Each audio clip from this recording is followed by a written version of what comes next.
બગદાણાના નવનીત બાલદિયા ઉપર પ્રાણઘાતક હુમલો થયા પછી આખી ઘટના સાથે મારે સ્નાન સૂતકનો સંબંધ નથી એવો દાવો કરનાર માયાભાઈ આહિરના પુત્ર જયરાજ આહિરે એક એવી નાનકડી ભૂલ કરી અને ભૂલ પોલીસને મદદરૂપ થઈ અને આખરે જયરાજ આહિરની ધરપકડ થઈ એસઆઈટીને એવા કયા પુરાવા મળ્યા તેની વિગતે વાત કરવી છે।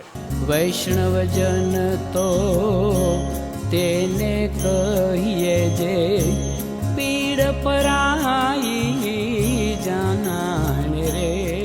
નમસ્કાર, નવજીવન ન્યૂઝમાં તમારું સ્વાગત છે અને હું છું તમારો પ્રશાંત દયાળ। વાત કરવી છે બાપા સીતારામના બગદાણાની। બગદાણામાં 26 દિવસ પહેલા નવનીત બાલદિયા નામના એક સેવક ઉપર પ્રાણઘાતક હુમલો થાય છે અને હુમલો કરનારા વિડીયો બનાવી એવો દાવો કરી રહ્યા હતા કે નવનીત બાલદિયા દારૂ જુગારની માહિતી પોલીસને પૂરી પાડે છે, માટે અમે તેને ફટકારી રહ્યા છીએ અને આરોપીઓ માની રહ્યા હતા કે તેમણે જે કામ કર્યું તે પાર ઉતર્યું છે। બીજી તરફ આ ઘટનાનો ભોગ બનનાર નવનીત બાલદિયા પહેલા દિવસથી દાવો કરી રહ્યા હતા કે મારી ઉપર હુમલો કરાવનાર કોઈ બુટલેગર નહીં પરંતુ જયરાજ આહિર છે, કારણ કે મેં માયાભાઈ આહિર પાસે તેમણે કરેલી ચૂક માટે માફી મંગાવી હતી, તેના કારણે જયરાજ આહિરે મારી ઉપર હુમલો કરાવ્યો છે। આ મામલાની તપાસ પહેલા બગદાણાના પોલીસ ઇન્સ્પેક્ટર ડાંગર કરે છે, પછી KS પટેલ આવે છે અને જયરાજ આહિર સામે કોઈ પુરાવા નથી એવો પોલીસ દાવો કરે છે, પરંતુ પોલીસના દાવાઓની વચ્ચે એસઆઈટી ગુપચુપ તપાસ કરી રહી હતી। ગુજરાતના મુખ્યમંત્રી ભૂપેન્દ્ર પટેલની સૂચનાને આધારે આઈજીપી ગૌતમ પરમારે અમરેલીના એએસપી જયવીર ગઢવીના અધ્યક્ષ પદે એક એસઆઈટીનું ગઠન કર્યું હતું। એસઆઈટીએ કુલ 13 આરોપીઓ પકડ્યા અને ઘણા બધા લોકોની પૂછપરછ કરી નવનીત બાલદિયાનું નિવેદન લીધું, જયરાજ આહિરનું પણ નિવેદન લીધું। પહેલી વખત જ્યારે જયરાજ આહિરને એસઆઈટી બોલાવવામાં આવે છે ત્યારે જયરાજ આહિર બહાર નીકળ્યા ત્યારે તેમના ચહેરા ઉપર એક પ્રસન્નતા હતી કે કેવી રીતના પોલીસને બેવકૂફ બનાવી, પોલીસ પાસે મારી વિરુદ્ધ કોઈ પુરાવા નથી। પણ એએસપી જયવીર ગઢવી અને આઈજીપી ગૌતમ પરમારે હજી બંધમાં પત્તા રમ્યા હતા, તે પોતાના પત્તા ખોલ્યા નહોતા। બીજી વખત શનિવારના રોજ જયવીર ગઢવીએ સમન્સ મોકલ્યું અને કહ્યું જયરાજ આહિરને કે આવો તમારું નિવેદન નોંધવાનું છે। જયરાજ આહિર એસઆઈટીની ઓફિસે પહોંચે છે ત્યારે પણ કહે છે કે મને કાયદામાં, મને ન્યાયતંત્રમાં, મને પોલીસમાં ભરોસો છે, પણ ખબર નહોતી કે અંદર શું થવાનું છે।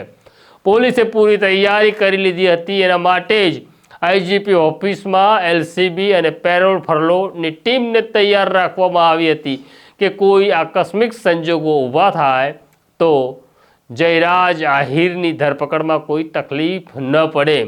પણ હવે એસઆઈટી પાસે જે પુરાવા હતા એ પુરાવા એએસપી જયવીર ગઢવીએ જ્યારે જયરાજ આહિરની સામે મૂક્યા ત્યારે જયરાજના મોતિયા મરી ગયા। એક ઓડિયો રેકોર્ડિંગ હતું, આ શું હતું એ પણ તમને કહેવું અનિવાર્ય છે। જે આરોપીઓ પકડાયા એ આરોપીઓ પોલીસ પાસે હાજર થાય તે પહેલાં તેમણે ફોનને ફોર્મેટ કરી નાખ્યા હતા, એટલે કોની સાથે શું વાત કરી, શું ચેટ કરી એ તમામ પુરાવા તેમણે નાશ કરી નાખ્યા હતા। આમ છતાં એસઆઈટી ધીરે ધીરે જે કામ કરી રહી હતી તેની કોઈને ગંધ આવી નહીં। જયરાજ આહિર સામે એક ઓડિયો મૂકવામાં આવ્યો, એ ઓડિયો ખુદ જયરાજ આહિરનો જ હતો।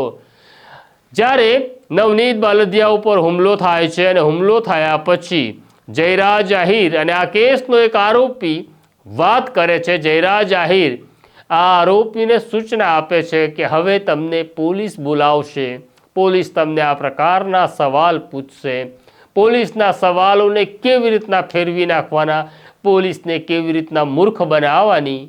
આ ઓડિયો પોલીસ પાસે આવી ચૂક્યો હતો। એક ફોનમાંથી, આરોપીના ફોનમાંથી મળેલો આ ઓડિયો હતો। આ ઓડિયો સાંભળ્યા પછી હવે જયરાજ આહિર પાસે કોઈ દલીલ નહોતી, કોઈ સવાલ નહોતો, બસ મૌન રહેવાનું હતું. આખરે આઈજીપી ગૌતમ પરમારે કહ્યું, કાયદો કાયદાનું કામ કરશે. અમે નવનીત બાલદિયા ઉપર હુમલો કરવાના કેસમાં તમારી ધરપકડ કરી રહ્યા છીએ. ત્યારે મને લાગે છે કે જયરાજ આહિરના આંખ સામે અંધારું છવાઈ ગયું હશે, કારણ કે 26 દિવસથી પોલીસને મૂર્ખ બનાવ્યા પછી જ્યારે જયરાજ આહિર સામે જ પોલીસે પુરાવા મૂક્યા ત્યારે હવે બોલવા જેવું કંઈ રહ્યું નહોતું. બધા જ આરોપીને પોલીસ માર મારી બોલાવે છે એવું શક્ય નથી હોતું અને સાચું પણ નથી હોતું. કેટલાક વખત આરોપી સામે સત્ય એવી રીતના મૂકો તો આરોપી પોતે જ ગુનાની કબૂલાત કરે છે.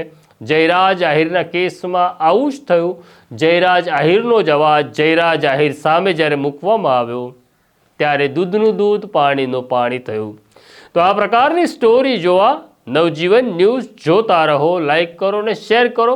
અને હમણાં સુધી જેમને શંકા હતી કે એસઆઈટી કુલડીમાં ગોળ ભાંગશે એ વાત ખોટી ઠરી. એસઆઈટીએ ગોળ તો ભાંગ્યો પણ કુલડીમાં નહીં, જાહેરમાં ભાંગ્યો છે.